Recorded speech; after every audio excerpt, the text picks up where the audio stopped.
ప్రభు యేసుక్రీస్తు నామములో మీ అందరికీ శుభములు. సామాన్య 6వ గురువారము.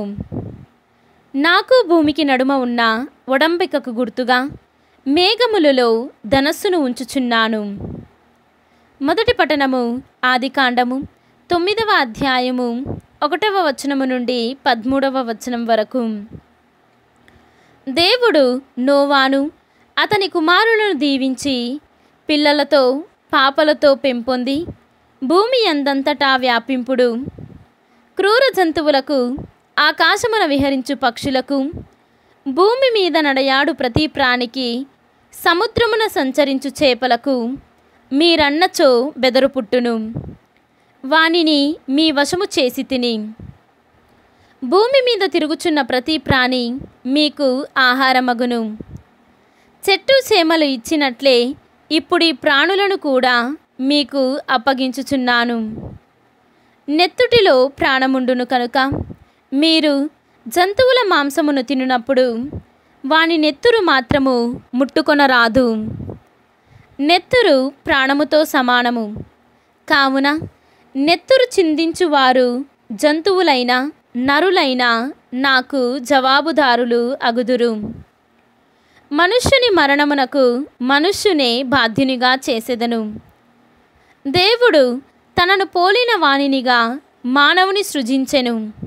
అందుచే నరుని నెత్తురు చిందించిన వాని నెత్తుటిని కూడా నరుడే చిందించును.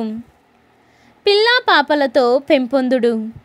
అభివృద్ధి చెంది భూమండలమంతంతటిని ఆక్రమించుకొనుడు అనెను. దేవుడు నోవాను అతని కుమారులను చూచి, నేను మీతో మీ సంతతితో ఒడంబడిక చేసుకొనుచున్నాను. ఓడ నుండి వెలుపలికి వచ్చి మీతో పాటు ఉన్న పక్షులు, పశువులు, క్రూర మృగములు, మీ చెంతనున్న ప్రతి ప్రాణితో కూడా ఒడంబడిక చేసుకొనుచున్నాను. మీతోనూ ఒడంబడిక చేసుకొనుచున్నాను. మరలా ఇంకెప్పుడు ప్రాణులు జలప్రలయమున సమసిపోవు. భూమిని నాశనము చేయు నీటి ముప్పు తిరిగి ఏనాడును రాదు. తరతరముల దాకా నాకు, మీకు, మీతో పాటున్న ఈ ప్రాణులకు నడుమ ఈ ఒడంబడికను గుర్తుగా ఉంచుచున్నాను. నాకు భూమికి నడుమనున్న ఒడంబడికకు గుర్తుగా మేఘములలో ధనస్సును ఉంచుచున్నాను. ఇది ప్రభు వాక్కు. సర్వేశ్వరునికి వందనములు. భక్తి కీర్తన. ప్రభువు ఆకాశము నుండి భూమికి తన దృష్టిని మరల్చెను.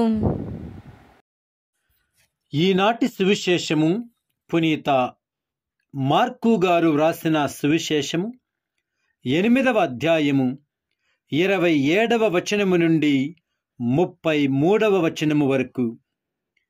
యేసు శిష్యులతో కైసారియా ఫిలిప్పు ప్రాంతమునకు వెళ్ళుచు మార్గమధ్యమున ప్రజలు నేనెవరని చెప్పుకొనుచున్నారు అని వారిని అడిగెను.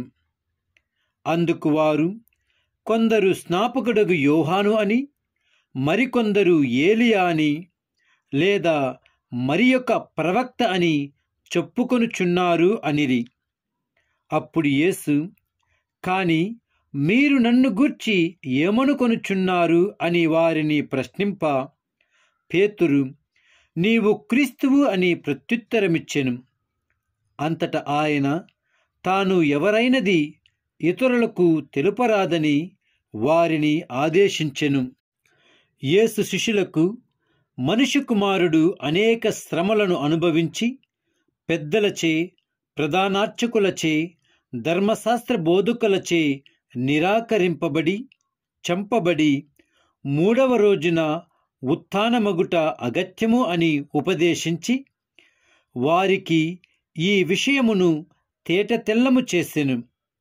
అంతట పేతురు ఆయనను ప్రక్కకు తీసుకొని పోయి, అట్లు పలుకరాదు అని వారింపసాగెను. యేసు శిష్యుల వైపు తిరిగి పేతురును చూచి, సైతాను, నీవు నా వెనుకకు పొమ్ము, నీ భావములు మనుషులకు సంబంధించినవే కాని దేవునికి సంబంధించినవి కావు అనెను. ఇది క్రీస్తు సువిశేషము. క్రీస్తువా మీకు స్తుతి కలుగునుగాక.